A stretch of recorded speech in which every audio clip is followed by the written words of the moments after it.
It began with a stare-off across the courtroom, quiet storm brewing between two people who once shared something more intimate than accusations. On one side stood Miss Marsh, a young mother demanding accountability. On the other, Mr. Reed, a man who insisted he had been trapped in a web of deception. The question here is simple. Is Reed the father of one-year-old Tamari, or was this an elaborate attempt to force a relationship that had never truly existed? Ms. Marsh, you and your mom have demanded the defendant, Mr. Reed, appear in court today because you say he denies your one-year-old daughter, Tamari, only when you deny his desire to have a relationship with you. Mr. Reed, you claim that Ms. Marsh has confessed to you that you may not be Tamari's biological father. But Miss Marsh was unwavering in her claim. Reed had been part of her life, present for the key moments, even showering her older child with extravagant gifts and birthday parties. A man who denied fatherhood, she argued, wouldn't have spent thousands on a child who wasn't his. Torrance wrote me on Facebook telling me that he was coming for me, like coming to be in a relationship with me. And then when he get there, everything was going good. He was asking me like he was mad because I had two kids before him. But Reed was just as resolute in his defense. He had his reasons, his doubts. He claimed Marsh had admitted, at least once, that he might not be the father. He portrayed himself as a man cornered, manipulated into a story that wasn't his truth. To him, this wasn't about fatherhood. It was about control, about a woman who refused to let go. He insisted they were never in an exclusive relationship, that she had known he was involved with other women, and then came the bombshell. She knew I was dating other women. I never knew he was dating other women. On Torrance's birthday, he asked me to go on a trip with him to a resort with his family. When we get to Missouri, two women pop up at the hotel room, and he said, "This is my wife." And I said, "It's over." Your Honor, on the way to the... What? Your Honor, on the way... Hold on. Introduce your side chick to your wife? Now that's something even Judge Lauren hadn't seen before, but the story isn't over. According to Marsh, Reed had taken her on what she believed was a romantic getaway, only to introduce her to his wife. Reed, however, had no shame in his confession. He was a man who wanted multiple wives, he declared, and Marsh had always known this. He telling me he loved me and all kinds of stuff. He wanted to get married. I didn't know nothing about him wanting 4 wives. Really? I didn't. Really? Come on, Miss Marsh. Cut it out. It's your testimony. You informed her of your desire. Yes, it is. Judge Lake's patience wore thin as she listened to the tangled mess of claims and counterclaims. Miss Marsh, the child's mother, was adamant, insisting that despite her past, despite the whispers of doubt, Mr. Reed was the biological father. Like, I've been knowing him since I was 18, and this really hurt. This hurt. And then he want to go travel state to state to have different babies and find another wife, and he get these women involved, and they write me. The case had not only taken its toll on Mr. Reed emotionally, but also played out in the public eye, where social media had become a courtroom of its own. A Facebook post was admitted as evidence. But Judge Lauren had an important question. Someone posted a picture of the baby and said, "Congratulations on your new baby." And Mr. Reed, you responded, "Don't be too quick to say that, because that's how I felt." But wrote I don't me know that for same sure. day. So what is your doubt exactly? Because you have not testified to Because this. every time she get angry with me, the first thing she do is say, "You're not the father. This other gentleman is the father that she was sleeping with." The court now turned to the crucial evidence, a conception calculator. Tamari was born on April 15th, 2016. Backtracking, the probable window of conception fell between July 18th and July 23rd, 2015. The timing, Marsh insisted, aligned perfectly with her relationship with Reed. But when pressed about another man, she admitted she had engaged in another relationship just days after her supposed conception date with Reed. This murks up the timeline. Did you inform both of them that they were both potentially the father? Yes, I did, but the conception date matched up to Mr. Reed. Let me grab my conception calculator.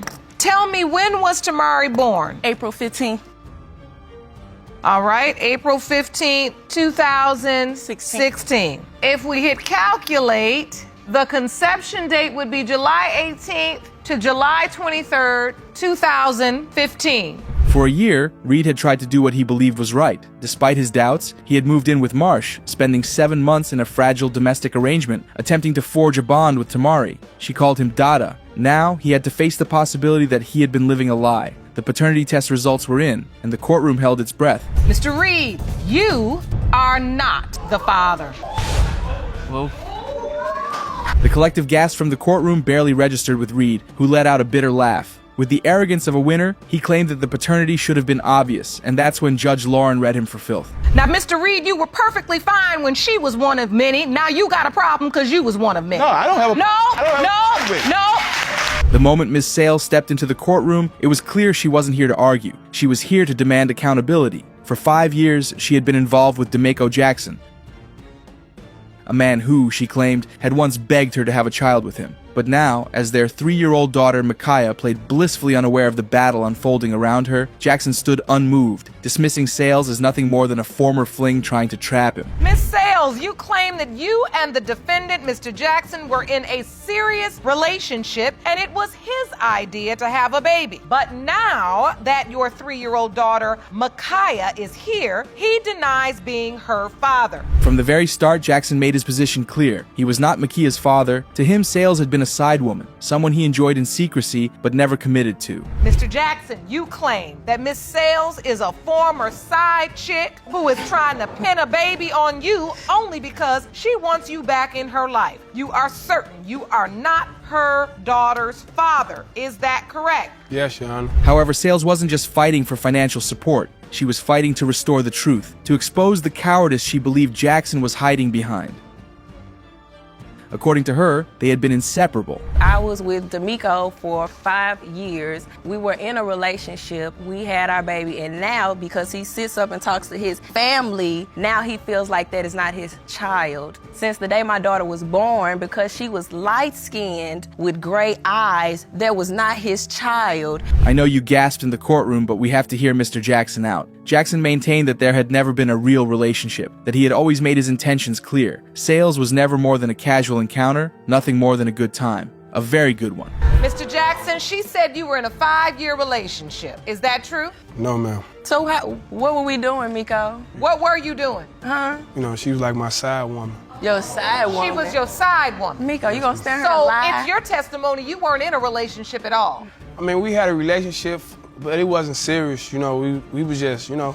According to Ms. Sales, Jackson couldn't get enough of her. She stated, and he admitted, that he had visited her every day, that he is always in her home, in her bed, making promises she thought were real. But now, he stood in front of the court, rewriting history. So did you make that clear, or were you making her feel like she was your real woman, but really you were just having a side woman? She was just my side woman. I made it clear to her before. She understood. Stop lying. He came to my house every single day. He Yeah, I lived at did, my Your Honor. house every single day. The potential father is sure that Ms. Sales is fabricating stories. His certainty was rooted in the judgment of family members who pointed at Micaiah's light skin and gray eyes as supposed proof that she couldn't possibly be his. Who needs a DNA test when we have got family? Why is it you think you can't be Micaiah's biological father? It seems like you at least a possibility. Yana, one day I was over my family member house doing some work with him, and a friend of us called and said that they seen her in a car with some light-skinned guy with dreads, and said this who she been seeing, this a possibility could be her baby daddy or anything like that. This was told to me. Then, the judge turned her focus to Jackson's sister, Dernisha, who had come to testify. Dernisha spoke of a late-night phone call in which Jackson revealed that Sales had confessed to sleeping with another man. That revelation only deepened the suspicion that Micaiah might not be Jackson's child. What you know about this situation? D'Amico called me crying one night because he said Ashley admitted to him that she had slept with the light-skinned dude with dreads, and there's a possibility that Micaiah might not be his. The case shifted as Jackson explained how he had tried, allegedly, to take a DNA test, but was thwarted by Ms. Sales' tearful breakdown at the courthouse. Jackson claimed he didn't want to hurt Sales, but his emotional turmoil was a poor excuse for sidestepping the truth. As tensions rose, the judge, visibly annoyed, had to step in. Miss Sales, you got a lot of mouth for everybody, but you ain't gonna have a lot of mouth for me. And if what you're saying is true, that envelope is gonna validate it. You don't have to act a fool for it. Again, Because okay. you don't have to act a fool for the truth. Sales accused Jackson of playing both sides, caught between two women, neither of which he seemed able to fully embrace. Everyone braced themselves with anticipation as Judge Lake prepared to announce the results of the paternity test. Mr. Jackson, you are the father. Now I know who my baby daddy is. When Deja was born, the last thing Tony Miller expected was to stand in a courtroom questioning whether he was the father. But as the days wore on, doubt crept in. She had left him once, for another man. When she returned, Tony had taken her back, but the damage was done. Now, Tony was staring at a reality where Deja, his newborn daughter, might not be his at all. Mr. Miller. Miller, you claim your girlfriend, Ms. Troutman, left you for another man. Yes, you ma'am. say that when she returned, you forgave her and quickly resumed your sexual relationship. Yes. Shortly after, she announced she was pregnant. Ms. Troutman didn't deny the affair. She admitted to it, in fact, she justified it. According to her, Tony wasn't taking care of her or their family. She felt neglected, abandoned, and emotionally distant. While she struggled to raise their daughter, Tony's mother had stepped in to play the role of caretaker, buying diapers, providing shelter, and supporting Miss Troutman when Tony could not. She wasn't just frustrated by Tony's lack of responsibility, she was furious at his mother's interference in their relationship. Yes. How did you end up in this situation? Well, I wouldn't have been sleeping around with other men if he was doing his responsibility as a father and taking care of his girls and me also. He wasn't buying diapers, wipes, clothes. His mother was the man of our relationship. She took care of us. And so, she sought comfort elsewhere. When Tony left town for just a week, she reconnected with another man. By the time Tony returned, she had moved on. And when he found her with another man holding their child, his world came crashing down. Yes, we have a second child, Deja. And you have doubts about number two. I do have doubts. Why? And I seen her with another guy at the plasma center. And he was holding my firstborn. I said, who's this guy holding my kid? And she said... Now the stakes were higher than ever. Tony stood in the courtroom, his frustration building. As the case unfolded, the timeline of Miss Troutman's encounters with 3 different men was revealed. Miss Troutman admitted she had been intimate with the man, but she claimed that it was only after their breakup. Tony wasn't convinced. Miss Troutman, you admit that during that time, you were intimate with another man. Yes. And during that time, were you intimate with anyone else? No. Well, yes, I was when me and him... I'm sorry. Really? Yes, I was. When, Although Tony was hurt that the plasma guy had had his daughter on his hand, he was about to learn a new kind of hurt. Miss Troutman continued with her story, but the judge can't help but wonder how she does it. I Ran left out the house, and slipped on a banana peel, and No. landed in the bed with somebody else. No, that is not what happened. I'm trying to figure out how this That's not what evidence happened, leads up. Miss Troutman wasn't about to stay silent. She brought calendar evidence to back up her claims, each event color-coded and carefully documented. Meanwhile, Tony held on to a fragile hope that, despite everything, he might still be Deja's father. So you have a February calendar laid out so we can understand what all was going on. In yellow, we have the dates you were with the chat line guy. Yes, ma'am. The green outlines the dates you were with the guy at the plasma center. Yes, ma'am. The judge was appalled by their behavior. She reminded them both that they were parents, and parents had responsibilities. Irresponsibility, no matter how hard the circumstances, was not an excuse. For allowing the dysfunction of their relationship to overshadow the needs of the children, Judge Lauren lashed out at them. This relationship is now in jeopardy because of choices you both made. Immature choices. We're not just talking about Deja. You have another child together. Yes. Tony's mother offered a perspective of her own. As a grandmother, she had watched the child grow and could not help but feel a deep connection to her. She, too, had wondered if the child looked more like someone else, someone other than Tony. And I seen that guy. Deja looks just like him. I wanted to believe her because she said it was my son's baby, it's my Which guy grandbaby. did you see? And family is not a game. It was not a place for careless choices or emotional manipulation. Then came the moment that would tear the family apart. The room held its breath as the judge read the results aloud. Mr. Miller, Yes, Your Honor. you are not her father. Hey.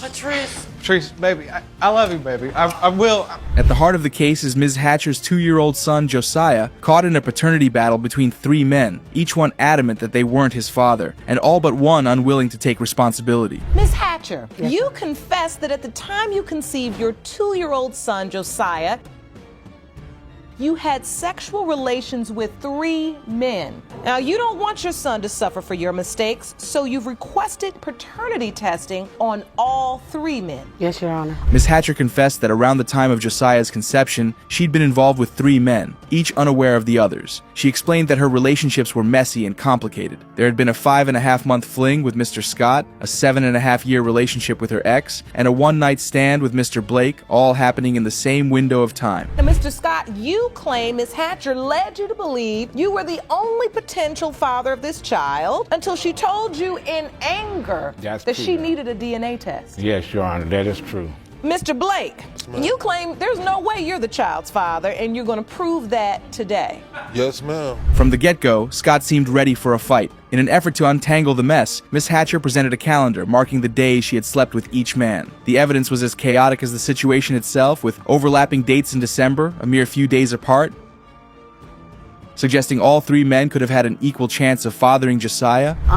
I have a calendar right here. Oh, that will help us. Jerome, please. As we see here on the calendar, the yellow represents you, Mr. Scott. For Mr. Blake, that's represented in the blue. We're looking at the window of conception. Okay. Mr. Sneed is in green. But it wasn't just the men who were frustrated. The courtroom was surprised at the three fathers, each in their own way voicing their doubts about being Josiah's father. Mr. Scott, who had signed the birth certificate and raised the child as his own for 2 years, was particularly vocal. His frustration was clear as he revealed he'd been blindsided when Miss Hatcher demanded a DNA test, citing her fear that he might try to take Josiah from her. I want to understand from your perspective why you are doubtful. Okay, I'm doubtful because she said out of her own mouth, DNA test. I didn't know nothing about her situation. When she came and told me she was pregnant, I believed her. Okay. Because she's a woman. While Mr. Scott was willing to play the part of a father, even buying diapers and spending time with Josiah, he couldn't shake the feeling that something didn't add up. Mr. Blake, the second man in question, was less inclined to take responsibility. He too had slept with Miss Hatcher around the time of conception and admitted that there was a chance Josiah could be his, but he made it clear he wasn't willing to shoulder that burden without solid proof. Miss Hatcher on the 26th of December, that's the day after Christmas, you should remember that. We got a hotel room that night. Possibility it could be mine. If it's mine, I don't have a problem with taking care of mine. Was it protect sex on that day? We had a little alcohol, but I think so, Your Honor. Mr. Sneed, the third man, had been left in the dark for almost 2 years before Miss Hatcher told him he might be Josiah's father. He too had doubts, but that did not stop her from telling the court who Scott really is. This man, you know, he's homeless, and I let him stay out of my house at night. I don't want him to be my baby's father because he's 43 years old. He don't want to work. But you slept with him without protection. Yeah, I did.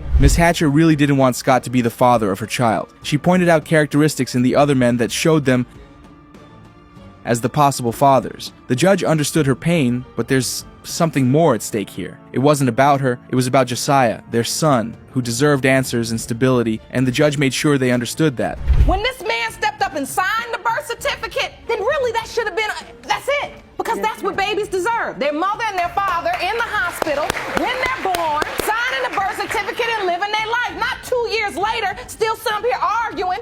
For the mother, the emotional burden was overwhelming. Finally, the moment arrived, the moment of truth. DNA diagnostics had spoken, and their findings would settle this once and for all. Mr. Sneed is not Josiah's father. When it comes to Mr. Blake, you are not the father. I'm sorry. When it comes to Mr. Scott, you are the father.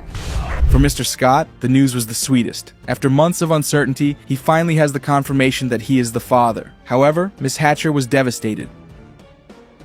As they struggled with their feelings, the judge had a few choice words for them. This doesn't have to happen again, and you don't have to perpetuate this whole nightmare onto your child. And as long as you disrespect him, and as long as you disrespect her, then Josiah is gonna pay for it. Now you wanna roll your eyes, you wanna go home, sit your butt down somewhere and think about what I said. Cause I'm telling you right now, I am furious. The courtroom buzzed with the tension of a dispute that had spiraled far beyond a simple question of paternity. On one side, Kakitho Hughes stood in silence, caught between two powerful forces: his mother, Lisa McBirth, and his lover, Ms. Jackson, the mother of his alleged child. The case before the court had torn their fragile relationships apart, and the stakes had never been higher. Mr. Hughes, you say you're stuck between your mother and your ex-girlfriend who are in a heated dispute in court today. Ms. McBirth, you petitioned the court for a DNA test to prove your son, Kakitho Hughes, is not the father of Ms. Jackson's 2-year-old son, Elijah Jackson. Right from the bat, Lisa went for Ms. Jackson. Lisa, certain that the paternity of Elijah Jackson was a lie, was also suing Ms. Jackson for defamation. She is ready to fight for her family as she claimed had been wronged by Ms. Jackson's accusations. So, Ms. McBirth, why do you believe your son's not the father? This woman is trouble. She is trouble with a capital T. She, as a matter of fact, I call her the 3 T's. Trash, trouble, and trifling. That's what she is. The little boy looks nothing like my son or any member of my family. At the heart of the conflict was the question of fatherhood. Ms. Jackson stood firm in her claim that Hughes was the father of her child, Elijah, but Lisa wasn't having it. Ms. Jackson, obviously you have a different opinion. Yes, ma'am. So why do you think she's in so much doubt over your child? I have no idea, to be honest. Like, maybe because he is so white? Because he all the white. He ain't got no black in here. Everything I see got powder puff on it. I don't see no chocolate nowhere, okay? No, ma'am. Ms. Jackson told the court that she and Hughes had been in a relationship for more than a year and had been with nobody else. However, it seems she is lucky to be saying that in a courtroom because these two seem ready to throw hands. Now she knows she lying. She lying. Yes, ma'am. This DNA right here has been in our life. She's never was a girlfriend. You are a vampire. You are just a fly-by-night. We didn't know anything about you. He's been in a relationship for 10 years. So Mr. Hughes has. In 10 years. In 10 years. He's been by another woman. Genetics can be wild, and it's now common knowledge that when two races mix, they can come out in all shapes and colors. Perhaps Lisa and her daughter are not aware, so the judge had to remind them. Of course, state the obvious, which I'm hoping you know as well, being African American. You know our children come in all colors, shades. Elijah she told me he was white. She told me she didn't know who the father was. She's changed her story up different times about who's the father. Ms. Jackson's demeanor seems to suggest that there might be some truth in Lisa's accusations. The courtroom quickly became a battlefield where accusations flew and truths were twisted. Lisa and her daughter insisted that Ms. Jackson had made a mockery of the family by claiming her son was the father. I'm sick of all these little hookers trying to say my son is the daddy. I'm sick of it. I get babies dropped off here, dropped off there. I'm sick of it. But it stops today. Because that baby is not my son. What had begun as a question about who fathered a child had erupted into a fierce clash of egos, emotions, and accusations that left the judge frustrated. So, she called on Hughes, the potential husband, to give his take on the issue. Mr. Hughes, what is your side of this? Please stand, sir. Step up to the podium. Do you believe you are Elijah's father? I just gave him the benefit of the doubt because I'm biracial. My father's white, so As the case wore on, the judge listened intently but grew increasingly frustrated. The conflicting testimonies made it impossible to discern the truth without evidence. But that's when the turning point came. The much-awaited paternity test results. It was the one thing that could silence the dispute once and for all. Mr. Hughes, you are Elijah's father. No! That's a lie! That's a lie! That's a lie! That's not true! Now that is anger. Lisa and her daughter are so convinced that little Elijah was not their son that they doubted the DNA results and even suggested she must have interfered with it. Now it's the judge's turn to be angry. But one thing I do know, let me tell you something as a mother. Anybody in this world that wants to clap at the thought of not being in my baby's life, don't ever have to sing it. Amen. Thank you. Do you understand? I don't want to. You I don't want to. call them for anything. A mother's love is supposed to be unconditional, but in the courtroom, it was a battlefield. Mr. Andrews stood before the judge, declaring that his ex-partner, Ms. Corbett, had betrayed him in a way that cut to the core. Not only did he doubt the paternity of the child they had together, but he accused her of forging his name on the birth certificate of 5-month-old Quinn Andrews Jr. Mr. Andrews, you and your mother are in court today suing your ex, Ms. Corbett, for paternity fraud because you claim she forged your signature on the birth certificate of her 5-month-old son, Quinn Andrews Jr. But his ex, standing just across the aisle, vehemently denied any wrongdoing, suggesting instead that his mother had poisoned his mind. According to Ms. Corbett, there's no way she could have possibly forged Andrews' signature. Ms. Corbett, you say Mr. Andrews is doubting your son because he does not want to be a responsible adult and because he has a meddling mother. Is that correct? Yes, Your Honor. If Judge Lauren wants to get to the root of this matter, she would have to dig deep. Andrews laid out the reasons for his claim. He insisted that his name was added on the certificate without his consent. Mr. Andrews, why do you believe your signature was forged on Quinn Jr.'s birth certificate? I don't know, Your Honor. I didn't sign anything, and somehow my name still managed to get put on the birth certificate. I have a copy of it right here. Let me see that birth certificate. Quinn Andrews Sr., name of father right underneath. But you didn't sign it. No, ma'am. The judge, clearly skeptical, turned her attention to the birth certificate itself, searching for answers. Ms. Corbett wasted no time in defending herself. Just like all of us, she found the accusation weird. Ms. Corbett, did you put his name on there? No, it's no way possible for me to just put his name on a birth certificate. The only reason why he's saying that he did not sign the birth certificate is because his mother told him not to sign my child's birth certificate. I mean, anybody that has kids. Ms. Corbett's defense was unshakable, yet her credibility took a hit as Andrews elaborated on the fractured relationship. Andrews' mother described Ms. Corbett as possessive, verbally abusive, and accused her of infidelity. We were in a relationship, but I could never say it was actually a committed one because every time we hit a bumpy road in our relationship or we get into an argument about anything, it could be simple. Quinn is out the door, right back to his mama.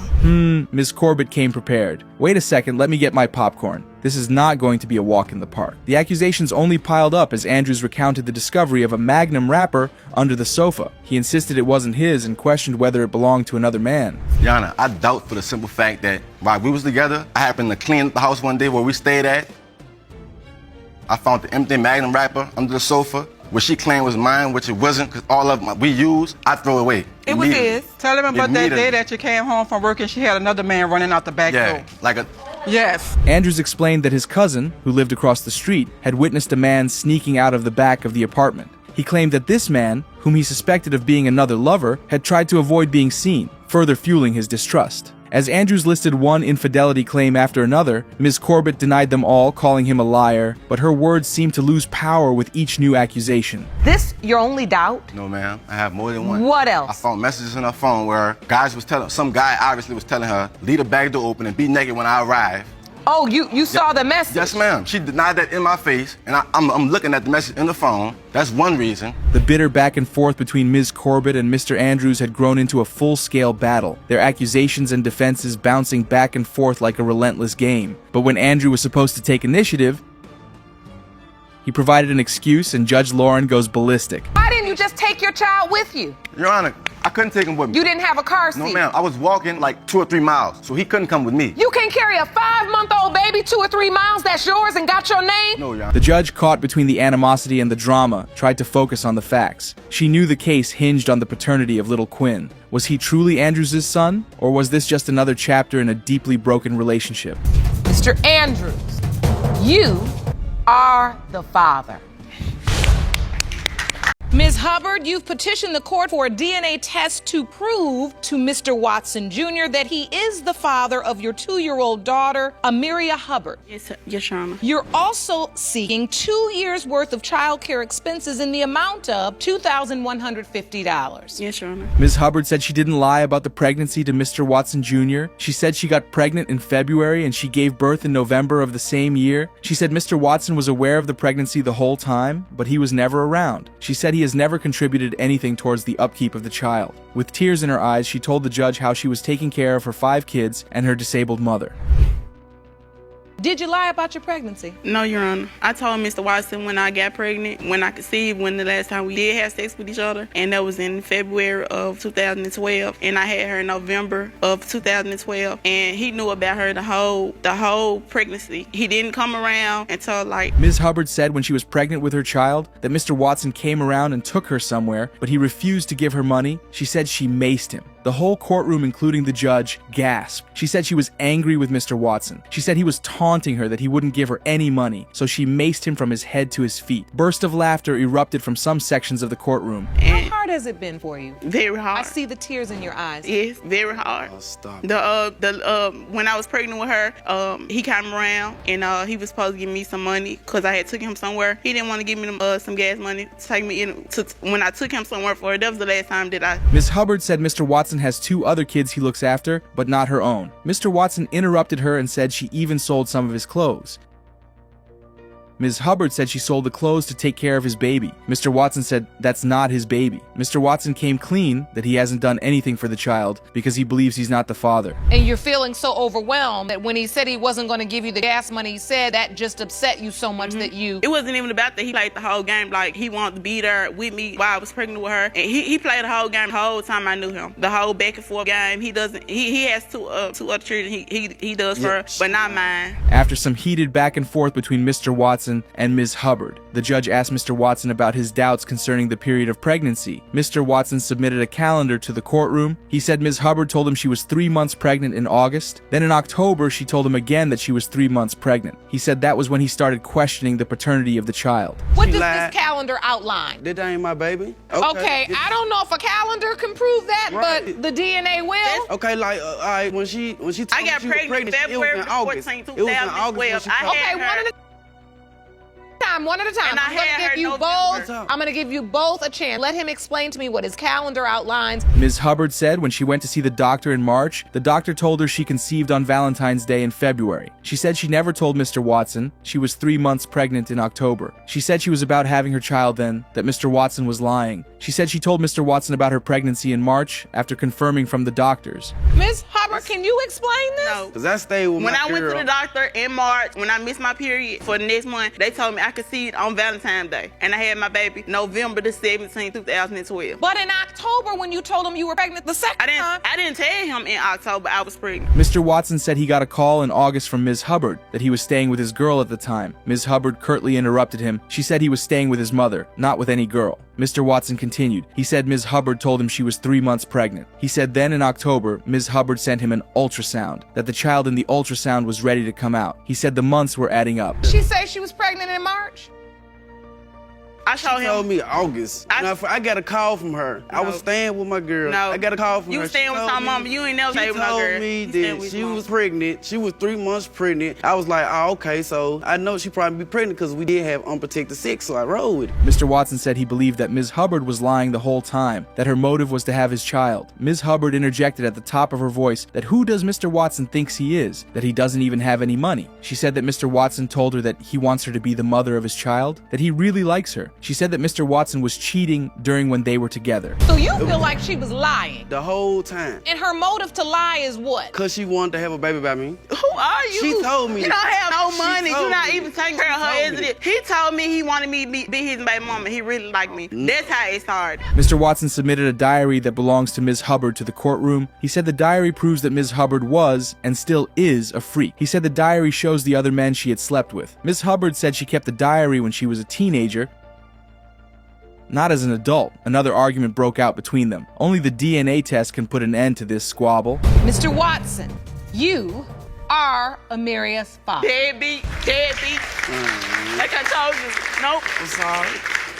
Right. I'm sorry. Ms. Puckett brings Mr. Macon to Judge Lauren's courtroom. She claims that Mr. Macon got her pregnant while he was still living with his current girlfriend, who was also present in court. She said that Mr. Macon got both of them pregnant around the same time. Now they both have 2-year-old sons named Stephen Macon Jr. Mr. Macon claims that he's not the father of Ms. Puckett's child. Ms. Puckett, you claim the defendant, Stephen Macon, fathered your child while in a relationship with his current girlfriend, Ms. Glover. Yes, Your Honor. You claim you can prove he got you pregnant at the same time, and now you both have 2-year-old children named Stephen Macon Jr. Yes, Your Honor. Mr. Macon said that Ms. Puckett already has 5 kids fathered by 5 different men. He said when he had sex with Miss Puckett that he used protection, and he was with Ms. Glover at the time. Ms. Glover rolled her eyes in a mocking manner. Mr. Macon said that Ms. Puckett tattooed his name on her neck 3 weeks after meeting her. Ms. Puckett refuted the statement. She got 5 kids by 5 different baby dads. And you could be the 6th. No, I ain't. If we ain't have sex till like 3 months after, I wouldn't even have sex. But you did have sex me with her. and Miss Glover, we wasn't together at the time. Did you use protection? Yes. Ms. Puckett said when she found out she was pregnant after taking a pregnancy test, she called Mr. Macon. She said she didn't know that Mr. Macon had an on and off girlfriend at the time. Ms. Puckett said they were dating, that Mr. Macon treated her well, and bought her stuff. She said when she was pregnant that Mr. Macon was rubbing on her belly, excited and all. She submitted a picture to the court to buttress her point. Mr. Macon didn't deny it. Did you know he had a girlfriend that he was off and on with? No. So in your mind, what was this thing you all had? Well, we was dating. He was treating me real good. He buy me stuff. He gave me money when I needed it. He said, you know, he say if I need anything, my kids anything, he'd do for them. When I was pregnant, he was rubbing on my belly like he was happy and he was concerned about it. Mr. Macon said that Ms. Puckett was sleeping around with a whole lot of other people. He said some of his friends used to spend the night over at Ms. Puckett's house. Ms. Puckett said that it was not true. Mr. Macon said he didn't have sex with Ms. Puckett until 3 months after he met her. He said that Ms. Puckett, on the other hand, wanted to have sex every single day. It's not my child. No, she was sleeping around with a whole lot of people. I know it for. Do you have any proof of that? Did you bring the court anything? Did you hear anything? Did you talk to someone? Did you see her? Did you catch her? My old friends, they used to spend the night over there. Like, they wasn't nothing. Your friends used to spend the night over her house? Like That's a lie, Your Honor. Ms. Puckett said that last week, before they appeared in court, that Mr. Macon sent her a message on Facebook that if they eventually found out that he was the father, that he would move in with her and her child. Mr. Macon burst out laughing, tapping Ms. Glover, who gave out a muffled smirk. Ms. Puckett submitted a picture of the text message she received, and it was read aloud to the courtroom. Mr. Macon reluctantly agreed that he sent it. Oh, Yes, he said me, her baby, and my kids, we all gonna move in together if it was his. Then he sent me another one, said if it was his, it come out to be his, that we was gonna make love to the sunrise. Ms. Puckett submitted a document to the court showing that Mr. Macon signed the birth certificate of her child. Mr. Macon said he didn't sign any birth certificate. The judge said the court called the hospital, and they said that before signing the birth certificate, the father must provide a social security number. Mr. Macon said he didn't submit anything, that Ms. Puckett could have forged his name. Certificate of live birth, child's name, Stephen Terrence Macon Jr., father, co-parents, current legal name, Stephen Terrence Macon. Is that you, sir? No, I ain't saying that. No. You know, this court understands that sometimes we get a little less than the truth from the plaintiffs and the defendants. So the court called the hospital in your home state where Ms. Puckett delivered. Ms. Glover was called to give her version of events. She said that she doesn't believe that Mr. Macon is the father of Ms. Puckett's child. She said that Ms. Puckett was lying when she said she wasn't aware that she was in the picture. She said she confronted Mr. Macon after an incident involving Ms. Puckett's friends and her at her place of work, but Mr. Macon denied it. Do you believe Ms. Puckett's child, Stephen Macon Jr., is in fact your boyfriend's biological child? No, I don't believe that at all. Why? Can I start from the beginning? Please Her do. sitting here saying that she didn't know about me, let me tell you, I was at work. I worked at a gas station. Ms. Glover said she answered Mr. Macon's call one fateful day, and it was Ms. Puckett. She introduced herself and said that Mr. Macon was sleeping with her. Ms. Glover said she decided to pay her a visit. She went over there and knocked at her door, and she heard people scrambling inside. She said that Ms. Puckett locked the door. She told Ms. Puckett that she might as well come outside for both of them to talk. So I knocked on her door. Who's there? I hear rumbling, doom, doom, doom, doom, doom. I hear folks doing backflips, body jumps, and everything behind the door, okay? She knocked on my door like she was I said, I security or hear you. something. I said, I hear you. I said, open the door. Saying, all right, click, click. The lock, she didn't hit the lock. She got smart. Ms. Puckett said she was at home on that day, but she didn't open the door because of the aggressiveness of the knock by Ms. Glover, and she had kids at home. A heated argument broke out between both women, with Ms. Glover's voice being the loudest. The judge had to step in to pacify the situation. The entire courtroom clapped. Only the DNA results can put out the flames brewing like a Molotov cocktail in the courtroom. Mr. Macon Sr., you are his father. You know what?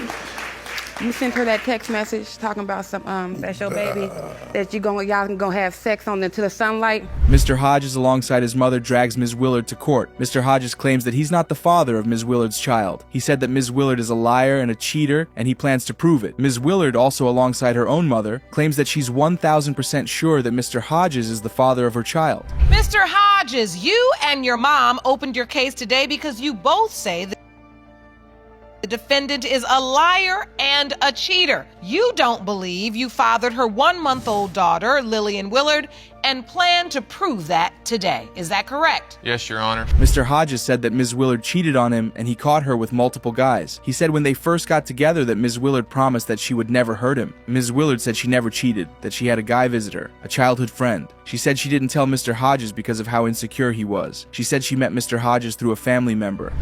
She cheated on me, and I caught her with multiple guys. She had one hidden in the room, and whenever we first got together, she said that she would never hurt me or cheat on me. She would be truthful, and yet she's lied to me left and right. Miss Willard, you kept lying and you kept cheating? No, I did not. Mr. Mr. Hodges said Ms. Willard had a one-night stand with a family member of his, and he was there to comfort her. He said they kept talking with each other for a week or so before getting together. Mr. Hodges' mom, Ms. Devlin, said she was the one that encouraged her son to pursue a DNA test because she knew that Ms. Willard was cheating on her son. Oh, you met her after she had a one-night stand with another guy, and then she cried on your shoulder, and then you and she got together. Yes, Your Honor. Ms. Blevins, I understand that you are the one who pushed your son to open this case. Yes, Your Honor. And why did you do that? Because I knew that she had been cheating on him. He had caught her. Mr. Hodges said he found the man hiding in Ms. Willard's mother's bedroom when he got there. Ms. Willard's mother, Ms. Sonia, said she helped in hiding the man in her room because she didn't want any drama to occur. The entire courtroom gasped. Ms. Sonia said her daughter and Mr. Hodges had broken up at the time. She said that Mr. Hodges has a temper. Mr. Hodges said they were engaged at the time. This was confirmed by Ms. Willard. You found him hiding in the house? Yes, Your Honor. Hiding in the house where? In her mother's bedroom. But Your Honor. Did you help hide the other guy in your bedroom when Mr. Hodges came? They had broke up. So why you have to hide anybody? Because she didn't want him to know. She didn't want to hurt him. She didn't want to start no trouble because Harley's got a temper. Well, we was engaged. Ms. Devlin chipped in that Ms. Willard was already married when she got engaged to her son, and her son wasn't aware. The whole courtroom jeered. Ms. Willard didn't deny it. Ms. Devlin said she had always been wary of Ms. Willard, that she was sneaky and she was getting messages from other guys. Now that makes more sense. When your fiance came in the house, then you hid this other guy in the... Because I didn't want to fight to start. And Your Honor, she was already married when they got engaged that my son didn't know about. So you were engaged to Mr. Hodges, but you were married to another guy at the time? Yes, Your Honor. Ms. Devlin submitted text message evidence showing that Ms. Willard was dating another man at the same time as her son. Ms. Devlin said the man was at the hospital when the child was born. Ms. Willard confirmed this. Ms. Sonia interjects that the man is saying that because he wants her daughter, that she has had a back and forth with the person before. How did you find him? It's the guy that was with her when Lillian was born at the hospital. Do you have those messages? Yes, ma'am. Let me have those. Jerome, can you please bring me those messages? Thank you. Ms. Blevins says, I do understand my son was engaged to her and caught her cheating. Ms. Willard said that the child in question wasn't her only child. Ms. Devlin said she hid that fact from them also. The judge listed all the things Ms. Willard had hidden from Mr. Hodges: a man, a marriage, a child. Mr. Hodges nodded his head in agreement. Mr. Hodges said he found out about the pregnancy after she was already 8 months in. He said he texted her every day to ask about the doctor's appointment. She hid that from us too, at first. Back it up. Back it up. So she hid that she had a husband before she met you, and you were engaged to her when she really already had a husband. She hid that she had had a child, and she also hid a man in her mother's house when you came over. Yes, Your Honor. After being caught in her own web of lies, Ms. Willard said that Mr. Hodges is married now, and she didn't want to destroy his marriage. She said the reason she kept quiet before was because she was living with the other guy, and she hoped to keep living with the other guy, but they broke up. That's why she told Mr. Hodges that she was pregnant. This is too much lying. I know. This is just too much lying. Now, I heard about 5 lies already. What is going on? Why are you texting him like the baby isn't born when the baby is born? Okay, he's married now, and I just didn't want to break up a marriage when he found out he had a kid by another person. Ms. Willard, with tears in her eyes, said all she wanted was a family. The judge took the floor after sensing that an argument might break out. Ms. Devlin said she doesn't have any bad feelings towards Ms. Willard, that she just wants to find out who the baby belongs to. Ms. Willard was still crying in the background. Mr. Hodges said he hopes that the child will be his. Only the DNA result can put this to an amicable end. Mr. Hodges, you are the father. We have the answer we needed, and it was actually the answer all of you wanted. Mr. Hughes brings his mother and his ex-girlfriend to court. He said they're stuck in a heated argument. Ms. Macbeth, Mr. Hughes' mother, petitioned the court for a DNA test to prove that her son is not the father of Ms. Jackson's 2-year-old son. She's also suing Ms. Jackson for $1,000 for defamation of character. She claims Ms. Jackson posted comments on social media that she and her family are deadbeats. Ms. Jackson disagrees with her claims. McBirth Terrell versus Jackson. Thank you, Jerome. Good day, everyone. Mr. Hughes, you say you're stuck between your mother and your ex-girlfriend who are in a heated dispute in court today. Ms. McBirth, you petitioned the court for a DNA test to prove your son, Kakitho Hughes, is not the father of Ms. Jackson's 2-year-old son. Ms. McBeth said Ms. Jackson is trouble with a capital T. She said she's trash, trouble, and trifling. The entire courtroom gasped. She said Ms. Jackson's child looked nothing like her son or any members of her family. She said the child had no features like her son. She submitted a picture of the child and her son to corroborate her point. Paternity test will prove you right. So, Ms. McBirth, why do you believe your son's not the father? This woman is trouble. She is trouble with a capital T. She, as a matter of fact, I call her the 3 T's. Trash, trouble, and trifling. That's what she is. The little boy looks nothing like my son or any member of my family at all. Can I show it? Can I? Absolutely, ma'am. What did you bring? Piece of evidence, Jerome, may I see that, please? Ms. Jackson said she had no idea why Ms. McBeth had so much doubt about the paternity of her child. She said maybe because the child was white. Ms. McBeth chipped in. She said the baby was white, with no single trace of black in him. Ms. Jackson said she was only intimate with Mr. Hughes during the course of their 18 months relationship. Ms. McBeth said she's lying. She said it repeatedly. I have no idea, to be honest. Like, maybe because he is so white? Because he all the white. He ain't got no black in here. Everything I see got powder puff on it. I don't see no chocolate nowhere, okay? No, ma'am. Whatever.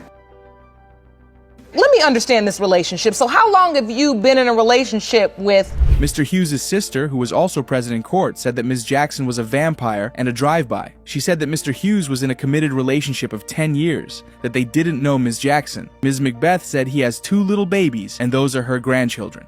The sister continued, she said that Ms. Jackson was just a side chick, and she has been trying to put her child on them.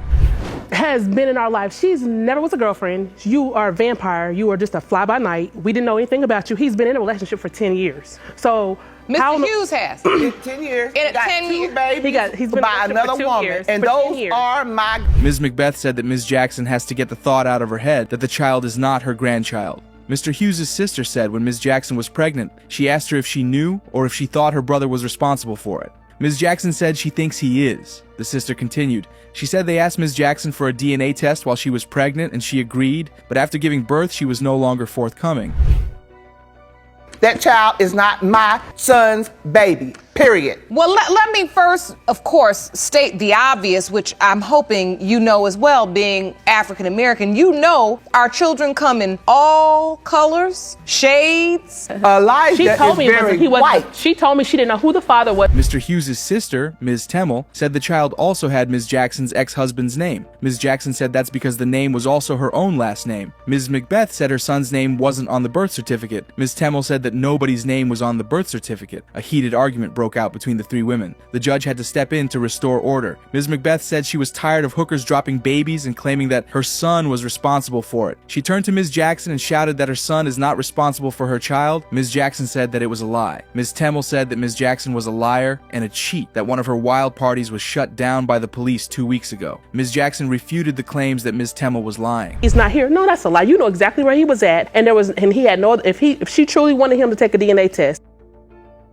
she could have had it done, but she didn't want to. Plus, the baby has her ex-husband's last name. That's because that's my last name. And so hold on now, if you don't think the child is his, why would she be trying to change the name? Well, we've been trying to change the name a couple weeks ago. Even we talked about it. He's 2 years. My son ain't said his no lie name's like not even that. on the Stop birth lying. certificate. Stop lying. Okay. Whose name is on the birth certificate? Mr. Hughes said he gave Ms. Jackson the benefit of the doubt because he is biracial. He said his father is white. There were jeers and clapping around the courtroom. Ms. McBeth said that the child does not belong to her son. Ms. Temmel said Mr. Hughes told them last night that that wasn't his baby. Mr. Hughes denied this.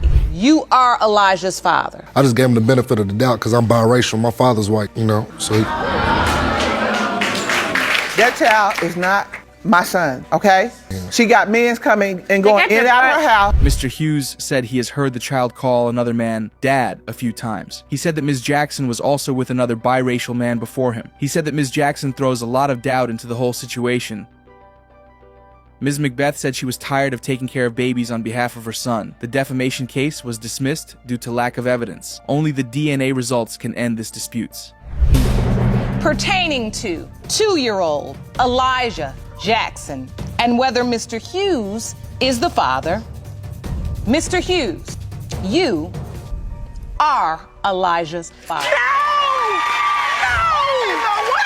Ms. Thomas appears in court alongside her daughter, Ms. Fields. She's seeking to prove that Ms. Armster is trying to trap her son, Mr. Griffin, into believing that he's the father of her 5-month-old baby. Ms. Armster believes she was pregnant by Mr. Griffin before she had sex with another man. She said the only reason that Mr. Griffin's family is denying paternity is because they hate her. Mr. Griffin said he's torn between both parties. Ms. Thomas, you are here today along with your daughter, Ms. Fields, seeking the results of a paternity test on the defendant's 5-month-old son, Cameron. You claim that Ms. Armster is promiscuous, had sex with other men around the time she conceived, and is lying. Ms. Thomas said that Ms. Armster has no home training and that she has a bad reputation in their town. She said her son was the only one that has ever loved her. Ms. Thomas said her son was in high school. He came home one day and told her that Ms. Armster was pregnant. Ms. Thomas said they had broken up over 4 months prior. She said that Ms. Armster got pregnant during the breakup period, so anybody could be the father. You are Cameron's father and feel completely torn between your family and your girlfriend. Yes, sure. All right, now Ms. Thomas, why do you believe Ms. Armster is trying to trap your son? Your Honor, Ms. Armster has no home training, and she has a bad reputation in our town. Ms. Thomas said she got other grandkids, and this baby doesn't look anything like the rest of them. She mentioned the child's hairline. Ms. Armster was asked if she was sleeping with another man before she got pregnant. The question ensued into a heated argument between Ms. Armster and Ms. Thomas.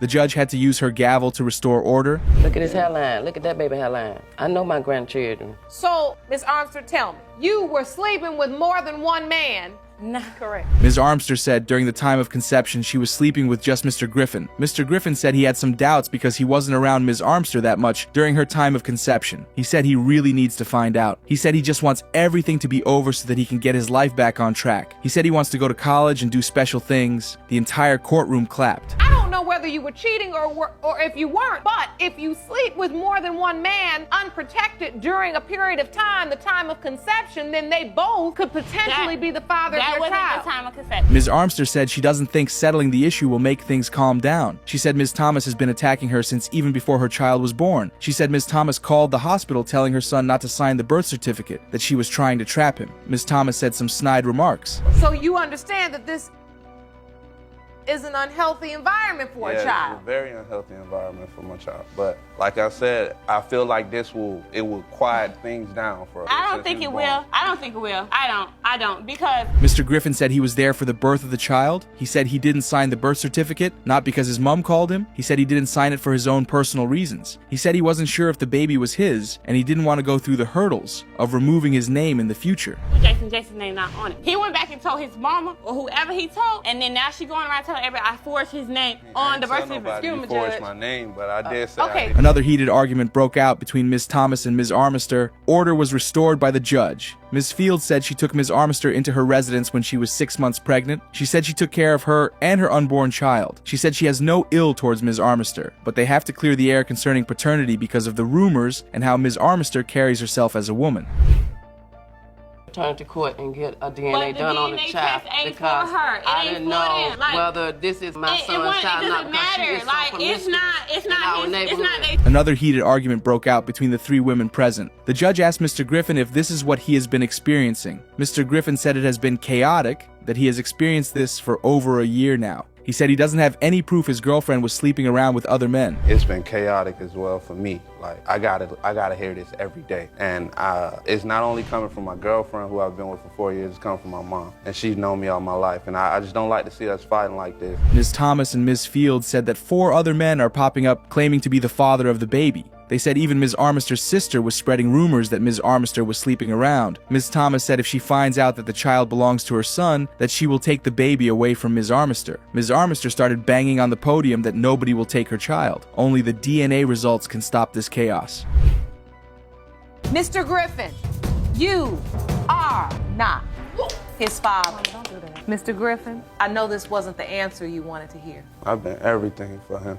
everything. I'd do anything for him. Ms. Lindsay drags Ms. Cade to court. She claims that Ms. Cade is trying to use her child to trap her son, Mr. Marvin, and reap the rewards of his success as a musician. She claims that Ms. Cade cheated on her son the month she got pregnant, and she's claiming her son is the father. Ms. Cade said even though she's uncertain about paternity, financial gain is not her motivation. Good day, everyone. Ms. Lindsay, you claim the defendant, Ms. Cade, is using her child to try to trap your son and reap the rewards of his success as a musician. You say she cheated on your son the very month she got pregnant, yet is still claiming that he fathered her child. Ms. Lindsay said that Ms. Cade is a liar and she's nasty. Ms. Cade interjected, she said that wasn't true.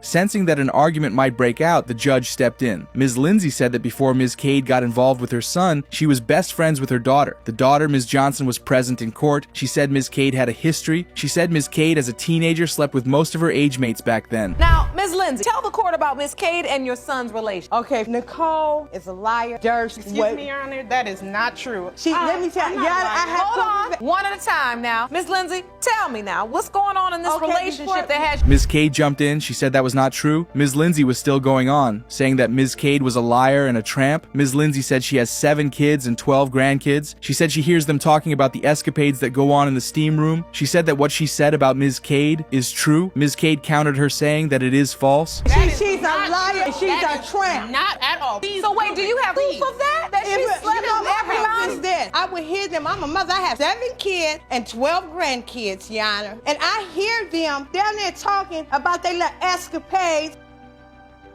Ms. Cade said it was a lie, that she doesn't get down that easily. Ms. Lindsay screamed, "Blood of Jesus," in the background. Ms. Cade said that Ms. Lindsay has had a problem with her since, and she didn't want her friendship with her son. She said she has no idea why Ms. Lindsay hated her. She's a liar and the truth ain't in Ms. it. Cade, were you all up in the sauna and steam room? Of course not. I am a young lady. I do not get down like that, personally. Blood of Jesus. I do not Why get do down you like think that. Ms. Lindsay is making these allegations? She has a problem with me since... Ms. Cade said maybe because she's best friend with Ms. Lindsay's daughter, and she's also dating her son. Ms. Lindsay says she's tearing her family apart. She said she warned her daughter about hooking up her brother with her best friend, that her daughter knew how Ms. Cade was. She continued, she said, Ms. Cade is a gold digger and a tramp, and she's only with her son because of his music career. Really has a problem with me, and I want to know why. Maybe because I'm best friends with her daughter and I took her son. Because she's tearing my family apart. She just Yeah. And how is it that you believe she's tearing your family apart? Because I told my daughter it was a bad idea in the beginning. You don't...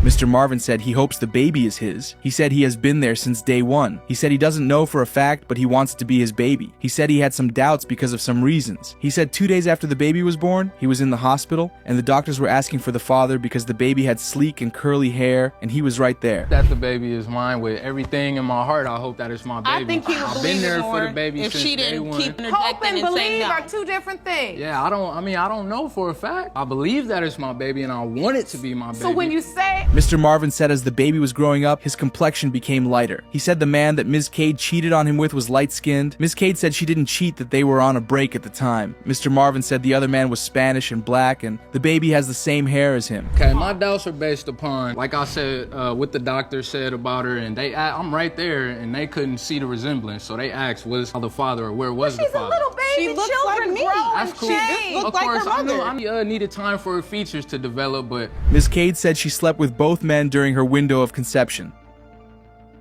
She said she admitted to Mr. Marvin, and he was understanding of the situation. Ms. Lindsay interrupted her, saying that she's not understanding of the situation. Ms. Cade said when she found out about the pregnancy, she immediately thought it belonged to Mr. Marvin and not the other guy. Together and it was cheating. The issue that's relevant to this court is whether you slept both men in the same time, that period of conception. Yes, I did. And I admitted to Marvin what I have done, and he was understanding about it. But I'm not. Ms. Lindsay said her kids had a toe deformity and the baby doesn't have it. Ms. Johnson said Ms. Cade ruined their friendship because she was a liar. She said she didn't believe her brother is the father of Ms. Cade's child. A heated argument broke out between the 3 women. Mr. Marvin said this is what he has been experiencing. Only the DNA results can keep this family together. Mr. Wells, you are her father. She's still a tramp. Harry, you have a friend, Miss Harry, of a paternity test, taking Miss Go sleep on Ames. Yes.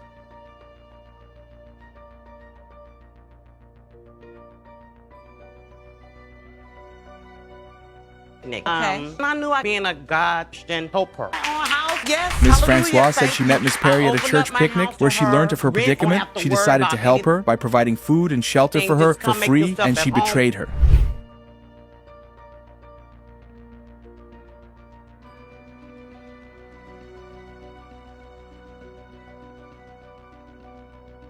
So you think she stabbed you in the back by sleeping with your son? Oh, she did. So, Ms. Perry, you see this differently. Yes, I do. You moved into her home and you accepted her help. Contrary to what Ms. Appreciated it? Francois most claims, definitely, Ms. Perry 'cause when said she she was came to me, already she with her came to son me before as she this came to her godly house. woman, and She I said took that it as Ms. a spiritual Francois thing. was I aware was of this down and out, relationship. and- Ms. Francois gasped in shock, claiming she had no idea of such a relationship.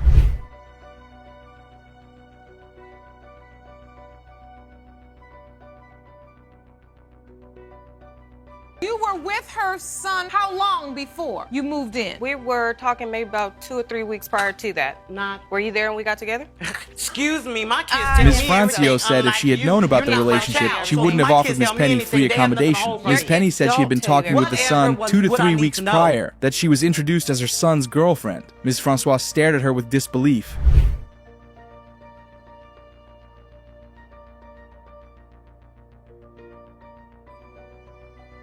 Face she was on what planet or what? Because we wasn't together. I'm the one initiated it because So how do you I think didn't we're know a cute nothing. couple if we're not together? Excuse me, because I found out of your past. A heated Your argument past, broke out she- between both what women. did you Ms. find Francois out? said She's part of the reason why she's She's a doubtful about lesbian. Ms. Penny's claim was because of her past. She was a lesbian. This all later came to light after she started living with them.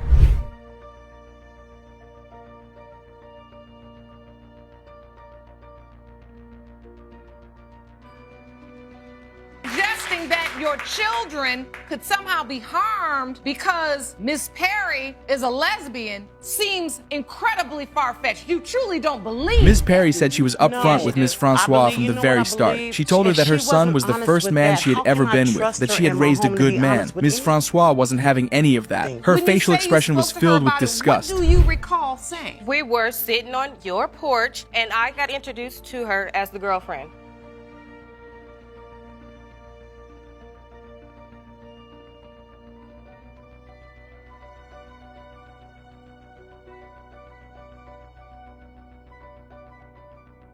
So you're doubting that this child is your son's based upon what? It's just the point how she did everything. Ms. and she lied Francois about said that all Ms. the Penny other has stuff, never and been she's- honest with she's her. still So how can she lying, now because be she honest about never the told me paternity of the that child? about her That her lifestyle was a situation. thing to I be had to weary find of, out especially from when she someone tried to else, hit like on her. my Mrs. daughter, Penny said about nothing of that her nature lifestyle, happened, that she and then she respected her hit on as the me. mother of her boyfriend.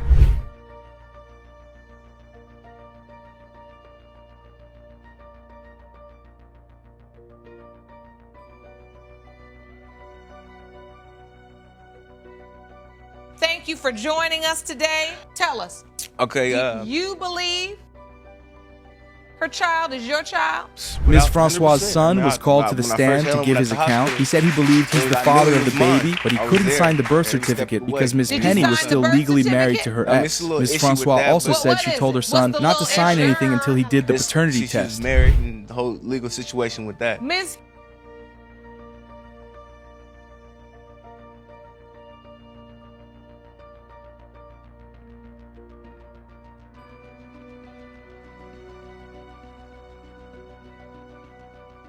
Mr. McCreary, you are the father. Bam. Ms. Francois said it's not the first time her son has been accused of getting women pregnant. It has happened 7 times. The son said it was a huge bone of contention at home, that he didn't want to get a DNA test, but Ms. Penny insisted they should because of his mother. Only the DNA result from Judge Lauren can bury the hatchet. You've asked the court for time alone here before testimony begins to tell the court about your A brother. sister, Ms. Gibson, appears in court to defend You her say dead he brother was against murdered 3 women who and claim left he's the behind father of their many respective kids. unanswered She's accompanied by her aunt, Ms. Pierce, who including came to lend her 3 support. women who all claim he fathered their children.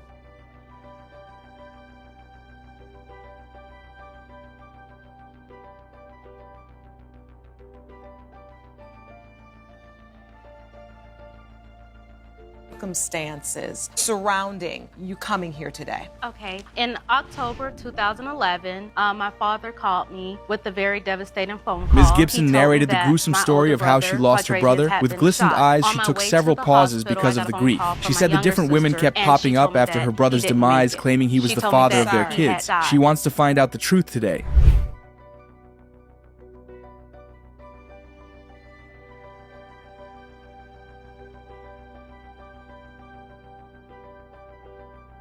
My daughter Zalayla. And all three of you are here because you believe that GQ was the father of your children. The three women were summoned into the courtroom, Rose, Robs, and Webb. Robs opened the floor by giving her account on how she met the brother. They were in a relationship, but he was constantly cheating on her, and she was fed up and decided to cheat on him too with her ex.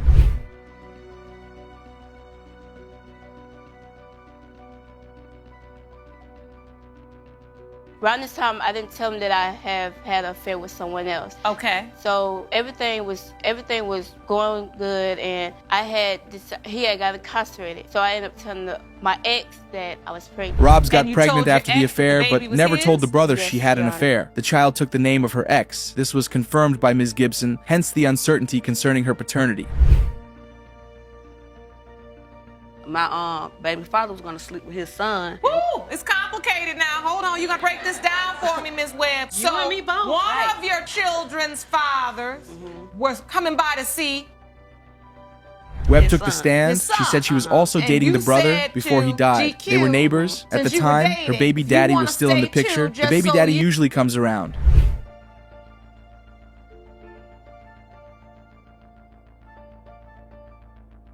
With binoculars looking through your window. Oh, I get it. So your brother, that was just I'm gonna leave you alone with him and see what happens. So no, I don't want to be here. But he had in his mind, you know your brother and your nephew well. So he had in his mind, I'm gonna see what's going on. A rumor started going around that Webb was sleeping with her baby daddy, that he was responsible for her pregnancy. That was the origin of the doubt concerning the paternity of the child.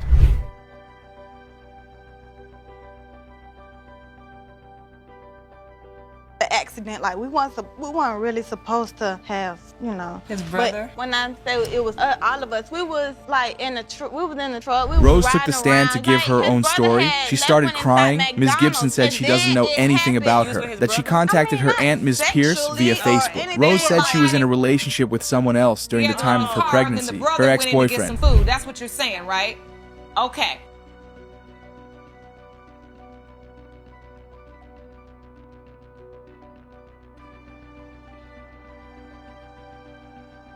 Friend contacted me on Facebook. The boyfriend? Yes, ma'am. I guess the boyfriend that she was with when they accidentally slept together in the McDonald's parking lot in the van. And he told me that Ms. Gibson said she started digging around after the ex-boyfriend contacted her. She discovered there were other baby daddies in Rose's life. This made her doubtful about her claims that her brother was the father of the child.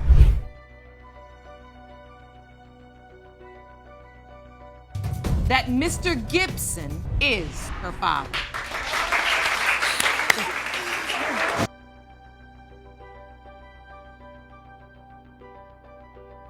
Ms. Gibson said she was most doubtful about Rose's kid because of her promiscuity. The judge and the audience couldn't wait any longer. Only the DNA results can determine the real father of these kids. Ms. Robinson, you are suing your mother for paternity fraud and are here to prove that Mr. Moore is your biological father. Daughter, 36 years old, Ms. Robinson brings her own mother, Ms. Harms, to court in a case of birth certificate forgery, angrily confronting her for denying her the privilege of knowing who her real father was. Mrs. Harms says the claim is outrageous. Yes, sure. And you plan to prove that today? Yes, sure.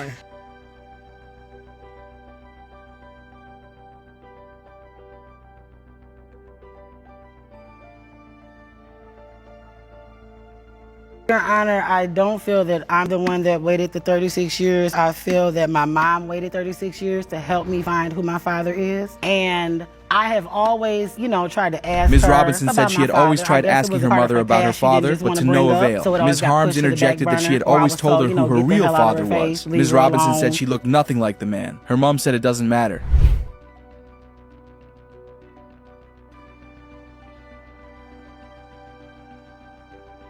For some reason, she was nervous. It wasn't that I was nervous. I just didn't want to come here at that time to listen to any more of their lies. Yeah, nobody wanted to deal with the past, but I'm the past. Because I need a Ms. dad. Harms, in your mind, you're Ms. saying, Harms said I know she has who your always been father is, honest and with I her already daughter. told you. Yes, ma'am. I had already moved on. The daughter didn't agree. He is She not said they your were father. even supposed to appear in court 3 weeks earlier, but her mom was nervous. The mom said she's lying.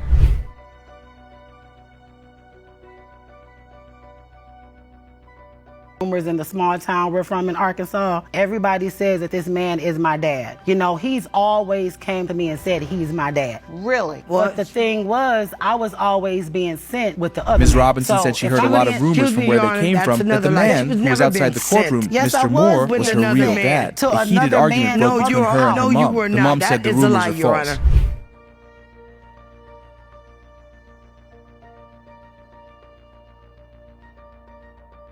So I want to understand this. You were told specifically, Mr. Moore is not your father. Yes, by my mother. Did you ask the question? How did this come up? She had just told me one day, because, you know, I used to go back and forth from Michigan to Arkansas. So I guess she felt that if I went down to Arkansas, I might Ms. see. Robinson said her She mom came to me specifically and told her while told growing up me that Mr. if Moore wasn't her Vernon real dad. ever came to you and told you that he was your dad? Her mom shook her head in disagreement. And say in this courtroom, when people say to me, I did not have my father and I felt like there was a missing piece, and it really I say it because I have had my father, and he is loving and kind and my #1 fan, and I could not imagine my life without him in it. That's all I want. And when you say I never had that, Ms. I Harms feel said the for you judge because shouldn't I know believe what her you're daughter is missing. saying, that the daughter and Mr. Moore are compulsive liars.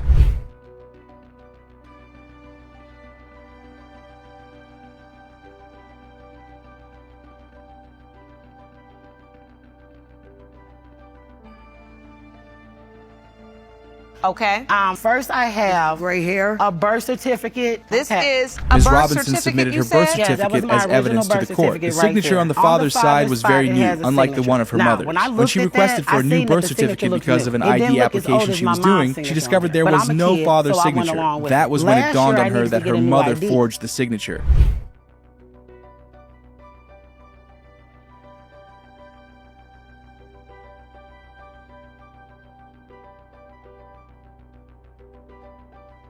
Me and Mr. Moore. You on the left and Mr. Moore on the right. And I also have another picture of our nose, Your Honor, when I was younger. Oh, Lord. This is 'Cause I had side by pictures of side. everybody. Every time Ms. I look Robinson in the mirror, also ever since I submitted looked at his pictures pictures, showing her I feel like resemblance with Mr. Mr. with a Moore. wig The on. pictures So were if that displayed on ain't the what it screen for is, I need everyone to to be see. proved She wrong also today. stated that Mr. Moore has premature gray hair, just like her. Another picture showing the similarities of their noses was displayed.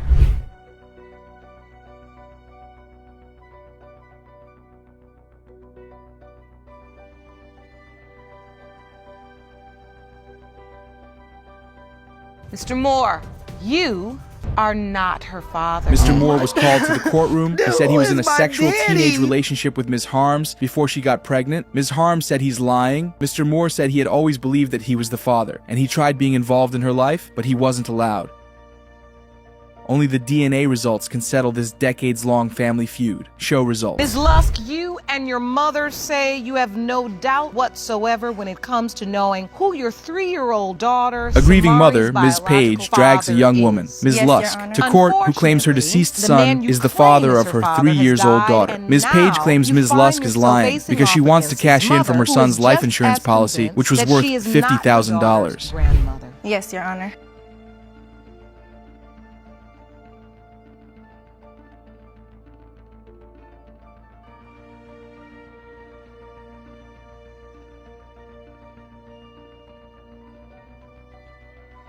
Your daughter. It's been more than extremely difficult being pregnant at 16, having to still go through school. Ms. Lusk said she got pregnant when she was 16 years old, that she raised her daughter alone, that she never got any assistance from Ms. Page. Ms. Page interrupted her and a heated argument broke out. With raised voices, they exchanged words.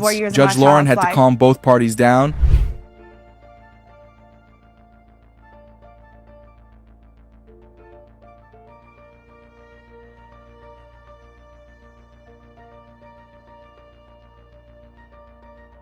I had insurance on my son. I had an insurance policy that we knew nothing about. Let her speak. Nothing about.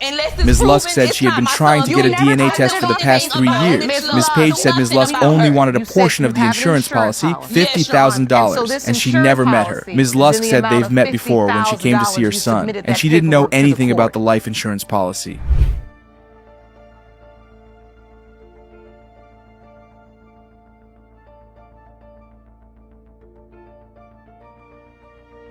Same time, this was my first time meeting you, Miss Page. Her exact words were, "You look like his type. You're very pretty, very small." Miss Lusk and Miss Anderson, my son didn't have a particular type. Ms. Page said her son was in a committed relationship before he died, and it was not with Ms. Lusk. She said another woman had come forth earlier, claiming her son was the father of her child, and the DNA result came back negative. Facebook or something like no, that. ma'am. So please respond, Ms. Anderson. How do you know what happened? I contacted Miss Page through Facebook to tell her to call me. She called me, and that's when I broke the news to her about my daughter being pregnant by Ms. her Lusk's son. mother, who was also present in court, said she was the one that contacted Ms. Page when her daughter got pregnant on Facebook, that she never got a positive response from her.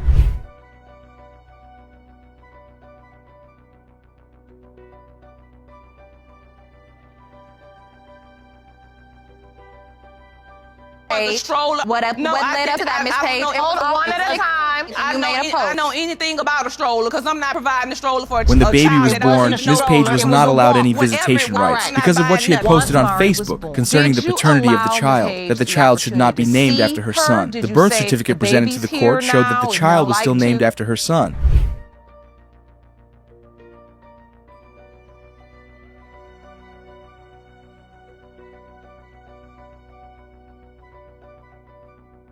When I laid down and was intimate with him. That's permission. It's not been That's proven. permission. It's not been proven. But it will be today. You're not but it will be today. You're absolutely correct. I don't have to be, and you're not either. A quarrel broke between the 3 women. Apparently, they've been in constant communication with one another since the birth of the child. Both parties resented each other. The only thing holding them together was the baby, which Ms. Page is adamant doesn't belong to her late son.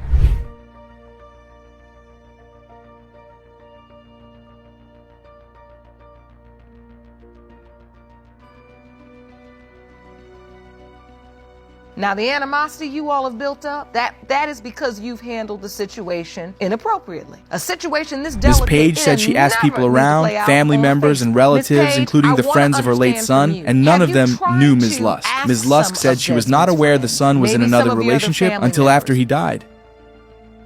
She found out on social media. It came as a shock to her.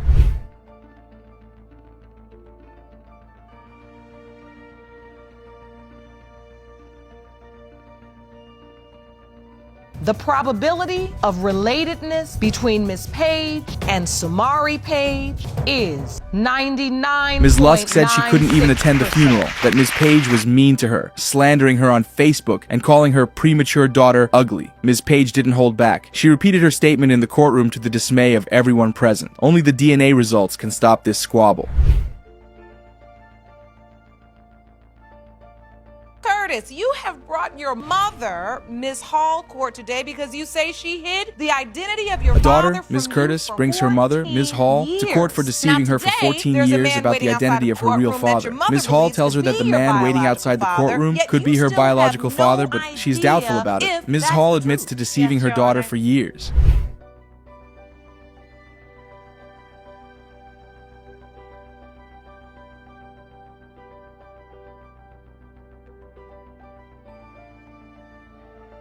Has been lying to me for the past years of my life, which was time was 14 years old, and that the man at the time was not my father. She said to me, "I want you to take Ms. it to your Curtis said grave she if learned your the mother truth from her never owns up grandmother, and who tells sat her you down yourself." and told her I said, who her "Okay." real And biological I felt father that it was. the She truth said she because I always felt felt like she I was adopted because My the man father, her he mother really- said was her real father at the time never showed her any affection. There was no bond between both of them.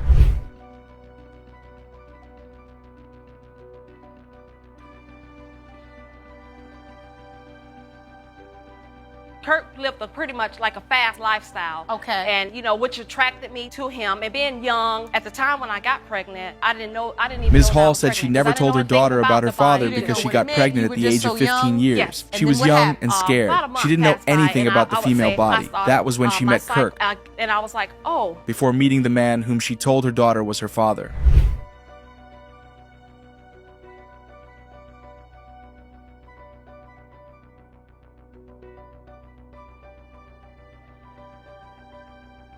what your grandmother said. What did she tell you? She began to tell me her own version of the story about who my alleged father at the time. Ms. Curtis said when she confronted her mother after speaking with her grandmother, she told her a different version of events. She told her that the man at home with them wasn't her real father. Ms. Curtis told her that she was already aware that her grandmother told her. Her mom told her a different name entirely, and the name was not Kirk.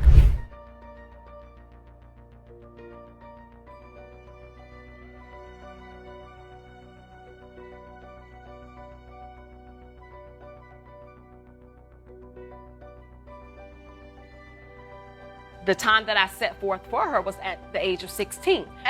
Ms. Hall said she wanted to tell her daughter the truth at the age of 16 on her own terms. I was the one who took care of you. That she was the one who raised her and took care of her. Ms. Curtis interjected that she didn't have a father growing up. Ms. Hall told her that it wasn't important. Ms. Curtis started crying that she missed out on a lot of things because of the lack of a father figure in her life.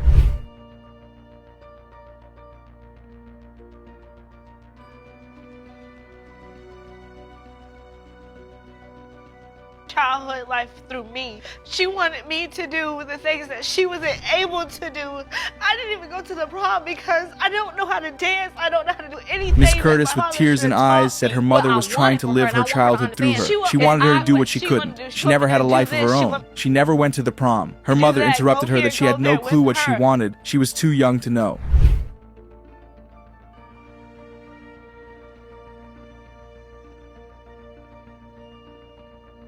My heart dropped to my feet because I've been to the father-daughter dance. I could only imagine everybody getting ready at school and chattering, talking about the father-daughter dance, and you saying to yourself, well, I guess that's somewhere I can't go. Well, actually, Your Honor, Ms. Curtis said her mother told her never to ask her alleged father for any stuff, only her, so she never had any bond with the man. She was trying to isolate her because she didn't want her to discover that he wasn't her father at the time.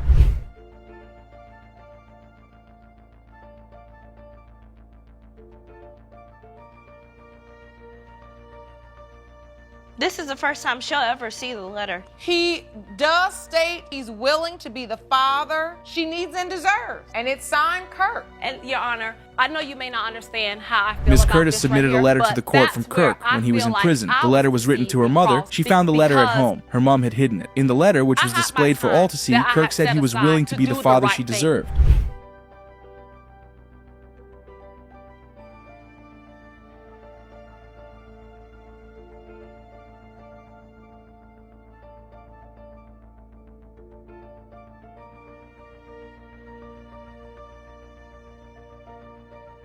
Mr. Whitaker, you are... Mr. Kirk was summoned to take the stand. He said he was doubtful about being the father of Ms. Curtis because Ms. Hall was also with another man when she said she was pregnant. Ms. Curtis, still teary-eyed, said, how can she believe any of them when they're not even sure themselves? That both of them are compulsive liars. There's too much doubt. Only the DNA result can solve this mystery.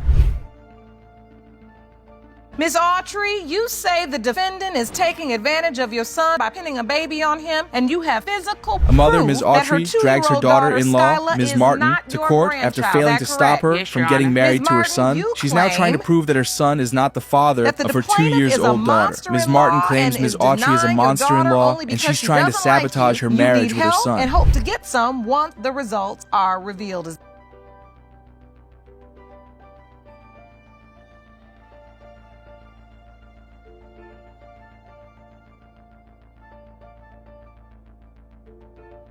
Ms. Martin is taking advantage of your son. Well, she entrapped my son by marrying him, by giving him things like money, clothes, cars. Ms. Autry said Ms. Martin entrapped her son by giving him stuff like money and clothes while being a tramp. The judge had to refrain her from using derogatory words in the courtroom. Ms. Autry said she was doing all this because she wanted a man of her own, which was her son. She's giving him money.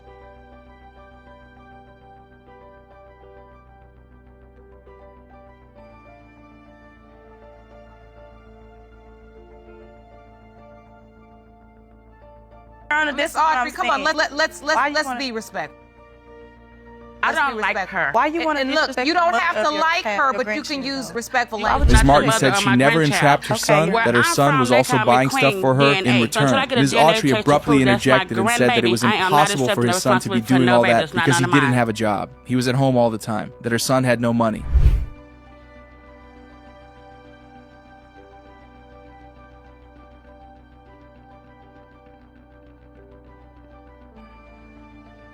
to me what's going on. I got a phone call that she was getting married down the street from my house. So I got out of my bed and I started walking down the street to where she was getting married at. Ms. Autry said her son didn't tell her he was getting married to Ms. Martin, but instead he decided to have a shotgun wedding without her knowledge. She heard the news from somebody else because her son knew she would have stopped it. She wanted to grace the wedding ceremony unannounced with the intention of crashing it, but the location was changed.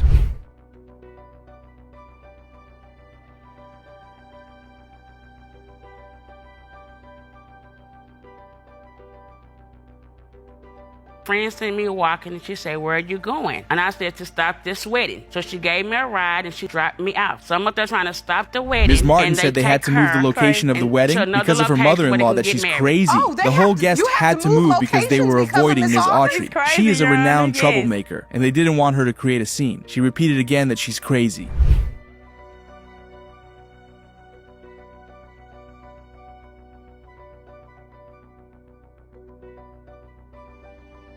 So you've never cared for Miss Martin? It ain't so much as I never cared for Miss Martin. It's just that she has been very disrespectful from day one. Ms. Autry said she never liked Ms. Martin and that she disrespected her when she came to her house. Ms. Martin said she disrespected her first, that she can only respect those that also respected her. Even at the hospital during the childbirth, Ms. Autry caused a scene saying that's not her son's baby.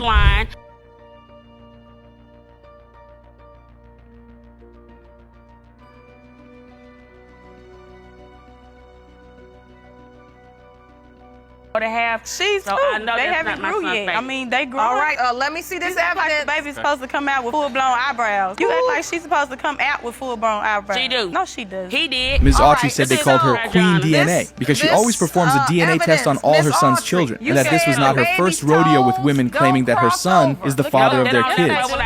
Look at the right foot.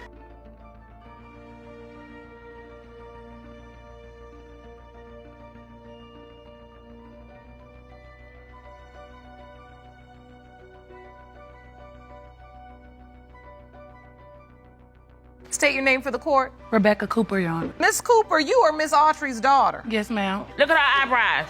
Ms. Cooper was called as a witness. She's Ms. Autry's daughter. She said she believed the child belongs to her brother. She has a very good bond with the child because she spends a lot of time with her sister-in-law, and there's no bad blood between them. Ms. Martin said if the son and the sister is okay with the child, why is Ms. Autry not okay with it? Every week.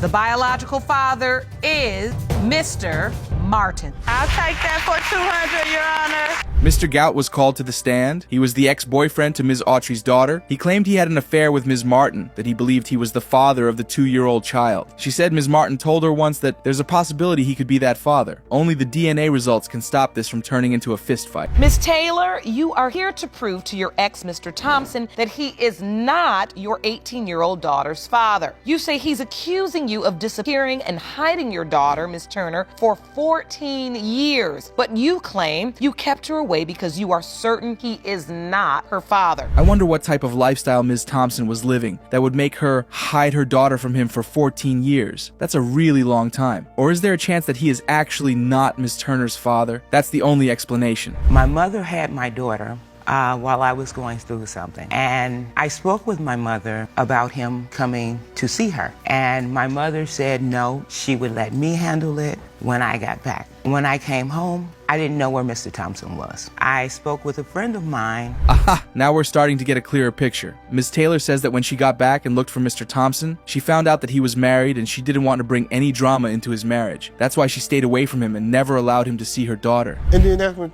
she went her way and I went mine, but she just up and disappeared. So I moved to another state. Did you move to another state before or after you had the baby? After. I don't know. So, Mr. Thompson, you were away when she had the baby. You weren't around, but did you know she had the baby? Were you informed? No. Ms. Taylor really didn't want him around her child. Mr. Thompson says that he had no idea when the child was born. He even says the only thing that made him know about the baby was when he went to Ms. Taylor's house and he saw pictures of the child.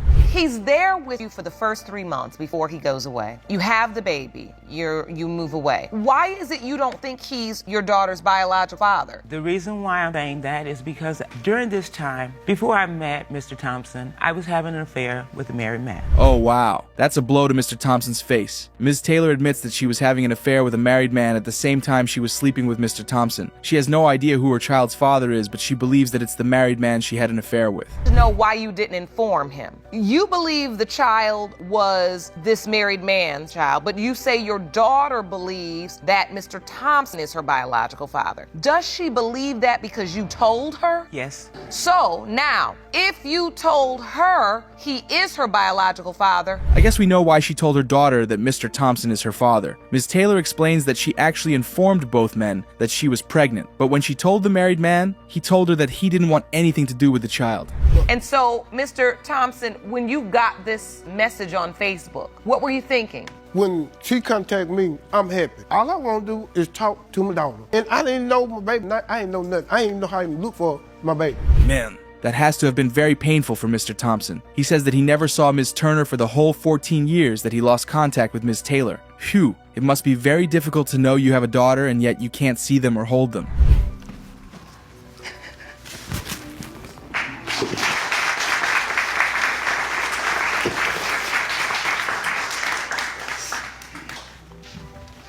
Hi, Ms. Turner. Thank you for joining us. You know why we're here. Yeah. And it's all about you. Your mom has testified. Yes. That has to be the cutest and most emotional thing I have ever seen on paternity court. It's almost as if they've known each other for years, and they are just getting to see each other. I really hope it turns out that Mr. Thompson is her biological father. Did you grow up believing your biological father was? Well, in 2012, my mom informed me that Mr. Thompson was my biological father, and so I kind of formed a relationship with him from then. Wow, I can't believe her mother never mentioned the truth to her until 2012. Ms. Turner says that she never believed she had a dad until 2012, when her mother finally told her that her father was Mr. Thompson. Then at what point did you find out that there was a possibility that Mr. Thompson was not your biological father? Just last week. Really? And that's hard for you? Yeah. Geez, that's just so sad. Ms. Turner says that she didn't know there was a possibility that she could have another dad until just last week. Nah, her mom is to blame for all of this. You can see how hurt Ms. Turner is by the whole situation. Yes, I do. Why not in 2012 just be honest and say there were two possibilities? I was really trying to protect her. And I think me trying to protect her, what I'm getting from all of this is that I hurt her more than anything. That's what I'm saying. And I want for my daughter. It's a big minus on her mother. She really could have told her daughter all this while there were two possible fathers. Oh well, this is the moment of truth. The results are ready. Let's see if Mr. Thompson is really her father. Mr. Thompson, you are not her father. Ms. Burks claims that her former boss got her pregnant and is now refusing to do anything for her daughter, leaving her in some serious financial distress. She is court to prove that the baby belongs to him and she wants him to step up and help her take care of the baby. The case begins like this. Ms. Burks, you claim your former boss got you pregnant and now refuses to do anything for your 4-year-old daughter, Messiah, leaving you in financial distress. You claim today's DNA test will prove that he is Messiah's father. You are joined by your brother who says he has had to step in and help out. She might not have a home? Wow. She must be in some serious financial distress to be in such a situation. Mr. Smith, the former boss, says that he is very certain that he is not the father and is ready to prove why he isn't. Mr. Smith, yes, she says she needs your help. Well, I was under assumptions for a long amount of time that Messiah was not my child. Okay. And I was told that by the plaintiff. You were told that by the plaintiff? Yes. I smell a big fight about to erupt. Mr. Smith says that he has not done anything for the child because Ms. Burks told him that he was not the father of her child. Ms. Burks' brother then goes on to say that the child looks like Ms. Smith. Well, yes, she was with me all the times because she worked with me. We were still together without working. When she says still together, she means we was in the same place together. We were never together. You're saying you were never in a relationship? We were never in a relationship. What was this? We worked together. Seems like Ms. Burks' brother knows a great deal about their relationship. Mr. Smith says that he was never in a relationship with Ms. Burks, and they had sex only once. Ms. Burks jumps in and says that they've been having sex, on and off, for the last year and a half. How did you end up getting into a sexual relationship with your boss? Well, one day after work, we had a couple drinks. He asked me for a massage. He started massaging my back. I massaged his. One thing that He asked you for a massage and he ended up massaging you? That's incorrect, Your Honor. Mint. Mr. Smith is one sneaky little man. He says that all his other employees were out on field reps and Ms. Burks was the only one who was available to give him his massage. One thing led to another and they ended up having sex. Occasion to see your sister, be involved, go out with him. Yeah, all the time. Yeah, they was together all the time. We've never went on a date. No. Never. It don't have to necessarily be a date. It wasn't never no date, but we all, it's his, like you said, the home. He was at his home. We go chill at his house. Your Honor, she's trying to build it up as if. Phew, these two are starting to make my head ache. Mr. Smith tells the judge that Ms. Burks is the one who painted the whole situation like they were dating, and that was never the case. Ms. Burks, however, insists that they were messing with each other long before her daughter was born. When you found out Ms. Burks was pregnant, how did that go? I congratulated her because she told me her and her boyfriend at the time, who she was dating, was having a child. So it was a regular day at work. That's not true. It was a regular day at work, Your Honor. That's not true, Your Honor. So how did you tell Mr. Smith you were pregnant? Meaning I already knew she was pregnant. He did know I was pregnant. I mean, what did Ms. Burks think would happen when she told Mr. Smith that the baby belonged to her boyfriend at the time? Once you pull that card, there is no way any man is going to agree that they are the child's father. This young lady came to me and told me at the time that this was not my child. Look at her. She looks just like him. Your Honor, the only reason that is an issue is because the gentleman who she was with at the time is very similar to my exact features as well. Aha! Now, that sums up everything. Mr. Smith says, when Ms. Burks told him that she told the boyfriend at the time that she was pregnant, he told her that he didn't want anything to do with the baby. And that's why she ran to him saying he is the father. Burks did. Why would you do that if you think you wasn't the father? Because I did not want the child to be stuck with you. That's the truth, Your Stuck Honor. with you. Right. And so you would have Saya at your home. You would just be taking care of her on your own? Yes. Oh, wow. Ms. Burks actually said that? That's crazy. Mr. Smith explains to the judge that he takes care of the child because he doesn't want her daughter to be with a mother that can't take proper care of her. But Ms. Burks denies all that. 4 o'clock in the morning, several times. That's lying. 2, the company that I owned, and I ran out of my home. So all my employees would be there, all our friends would be there, before work, after work, during work. I know, right? I thought I was the only one who was noticed. These two can't agree on anything. Let's see if the DNA results will clear the air and finally put this case to rest. This is Judge Lauren's verdict. Mr. Smith, you are not her father. I'm sorry, excuse me. What? You are not her father, sir. Mr. Boston has dragged the defendant, Ms. Murphy, to court because he has undeniable proof that there's no way on earth he is the biological father of Ms. Murphy's 10-month-old son. Ms. Murphy, on the other hand, says that she is tired of Mr. Boston's lies and she wants him to stop denying her child. Well, the case starts this way. Mr. Boston, you have dragged the defendant into court today because you say you have undeniable proof that there is no way possible that you are the biological father of the defendant's 10-month-old son, Tristan. Is that correct? Okay, seems like we have one hell of a case in our hands. Mr. Boston jumps right into it and says that he doesn't remember ever having sex with Ms. Murphy, and therefore can't be the baby's father. As you heard, she says it's all a lie and they were always kicking it in bed. Not have a sexual relationship with Ms. Murphy. I mean, I had, Your Honor, but we plenty had of times protection. on different occasions. So I'm trying to figure out how this baby. Okay, but now you started off the whole case lying. Yeah. You said you gotta have sex to have a baby. At least we know he was lying. For a second there, I thought Mr. Boston actually didn't have sex with Ms. Murphy. He says that he did have sex with Ms. Murphy, but he used protection. If he did, I wonder how she ended up being pregnant. Yes, we were. No, Oh, we was my not. Yes, we were. No, we So was wait, not. now Yes, you we were. No, yes, we we was were. not. Yes, we were. Yes, we No. were. So wait a minute. So, Mr. Boston, you say you weren't in a committed Yes, we were. relationship. No. Yes, we were. She done turned the friendship into a whole marriage. Ugh.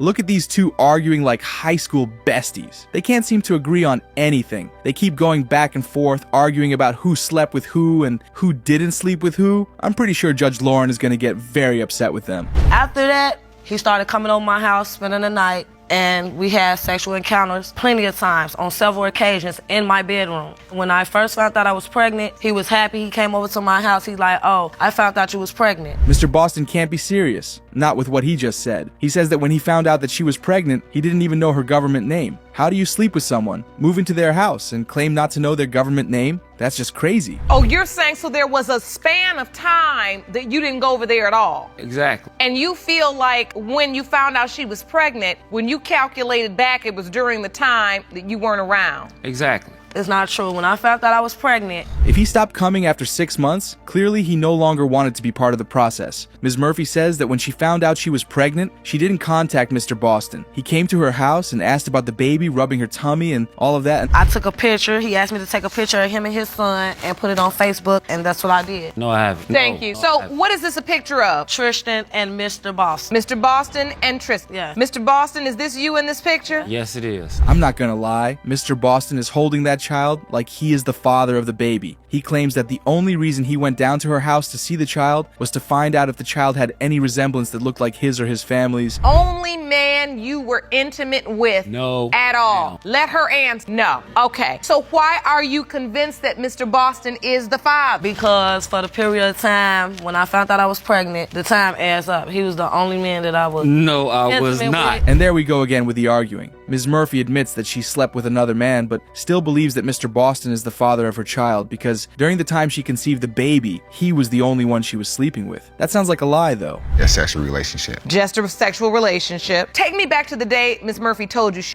texted me on Facebook and told me she was pregnant. I never talked to her again. Like deleted everything. So I blocked her. So basically, I blocked her. You got a message on Facebook that she was potentially. I just had that spider feeling that she was lying. The court found the other man that she slept with, and he says that the moment Ms. Murphy told him she was pregnant, he blocked her because he didn't want to ruin his relationship with his girlfriend. And what is your relationship to Ms. Murphy? I'm her best friend. You're her best friend? Yes. All right. Who do you believe is Tristan's biological father? Mr. Boston. And why is that? Yeah, I was living with Teresa the whole time. Ms. Murphy's witness has shed some light on the situation. Her witness, who is also her best friend, says that at the time Ms. Murphy and Mr. Boston were together, Mr. Boston was the only man she was sleeping with. When they broke up, that's when she started to mess with the other guy. No, ain't nobody did anything for my baby. Since my son been born, I've been doing everything for my baby. I am a 24/7 mother, but my baby deserves to know who his father is. Is there a name listed as father on his? No, I put Mr. Boston on child support. Oh, they are definitely going to learn something in that courtroom today. Running around and having sex with more than one person never ends well. The results are in, and it's fine for us to find out who the real father is. It has been determined by this court, Mr. Gregory, you are not his father. The next results read as follows. It has been determined by this court, Mr. Boston, you are not the father. Ms. Murphy. This case is about a 34-year paternity secret. Mr. Cooper says that his mother recently confessed that the man he believes to be his father is in fact not his father, and the defendant is. Ms. Cooper has held the secret for way too long and is finally ready to tell the truth and clear the air. The case starts off in this way. Mr. Cooper, your mother recently came clean that the man you believe to be your dad is not your biological father and the defendant is. Ms. Cooper, you say you held the secret for just too long and you felt your son deserved to know that Mr. Newby is his father. Is that correct? Yes, Your Honor. Phew, it's crazy that Mr. Newby claims that he was stunned when the news hit him that he could be the possible father to Mr. Cooper. What's crazy is that he has never met Mr. Cooper, and seeing him in court today would be his first time. I get a call about 3 o'clock in the morning. My mama called and told me that the person she told me was my daddy wasn't my father, that this gentleman was, and to go online and look him up. And this is what your mother tells you? Yes. What are you thinking? All kind of things. I mean, she was like, don't be mad at her or whatever. A lot of things ran through my mind. I don't know, man. If truly it had been weighing on her heart and on her mind, she should have come clean about the whole situation and not reached out to her son on a random morning at 3 and tell her son that he could have another father. Yes, Your Honor. When you made the call, did you think your son would be able to receive the news, or you just felt like you couldn't hold it anymore? I mean, I really didn't know how Dante was going to take it. But it was something I had to get off of my chest. I had to let him know.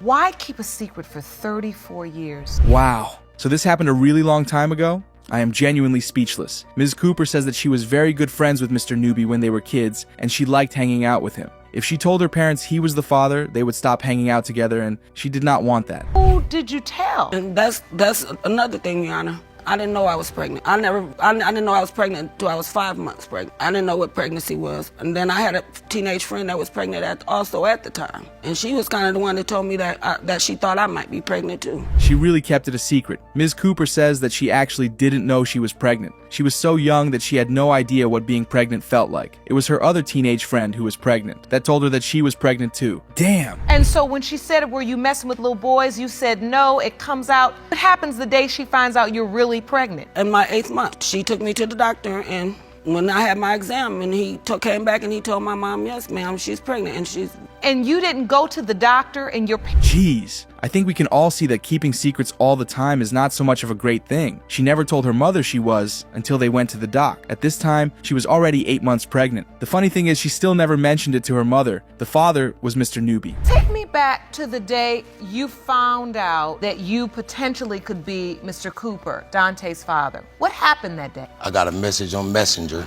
because I was friends with her on Facebook, and I got my messenger popped up, and I looked on there and it said, "You're not gonna believe this. This is your child. Real talk." You know, it's very weird that she never told Mr. Newby that she was pregnant with his child. We can understand that she didn't want to tell her parents she was scared, but not telling Mr. Newby just makes the whole thing seem very weird. Mr. Newby even said he never saw her pregnant. How could I be the father? I mean, I never seen her pregnant. We all was kids. We all was messing with each other and all that kind of stuff back in the day. My family member was involved. There was another girl involved and all of that kind of stuff. So when I found out, I thought it could be him also. Wait, I want to understand this. So you're saying... She can't be serious. Mr. Newby tells the judge that he can recall Ms. Cooper having another sexual relationship with one of his family members, but she says that she doesn't remember or recall any of it happening. Later. My family members exactly that right there, and asked them what did they think. And what did they say? Everybody said he looks like you. It's interesting. You all both have that toothpick sitting out the side of your mouth. That's what I'm laughing at. Well, I say that because my father does that too with the toothpick, and it just goes. The toothpick does make them look alike, though. Mr. Newby says that when he showed his family members Mr. Cooper's pictures, they all told him that Mr. Cooper looks like him a lot. The toothpick in the mouth just makes it a perfect match. I think that means when you are a kid, you're supposed to stay on the porch. That's where you're supposed to be safe. You're not out in the street. So meaning you got off the porch and you said you were in the streets a little early. Yeah. Did you get in trouble as a kid? And Miss Cooper, when you watched your son getting into this trouble, are you... That's actually really good. Mr. Cooper never had a relationship with the other man, and that affected him a lot. But Ms. Cooper says that her father helped him, and he was a great dad to Mr. Cooper. If you ask me, I'd say he turned out pretty okay. You know what a great man my father was. It's kind of hit me a little. It's all right. I mean, I think... A little more than it was hitting me. It's hit me a little bit more because I think back how my father raised me and how he treated my grandkids. Phew, you can see how hurt he is. It's tearing him down that he missed out on all the years of fatherly love he could have given Mr. Cooper. Well, let's get to the results and see if Mr. Newby is actually the father. Fingers crossed. It has been determined by this court. Mr. Newby, you are not the father. Ms. Dixon wanted her husband to catch her cheating on him, and now that he has caught her, he is claiming that he is not the father of her child. But conniving Ms. Dixon isn't having it and says that Mr. Hunt, her husband, is her child's father no matter what. Well, here's how the case starts off. My daughter is mine.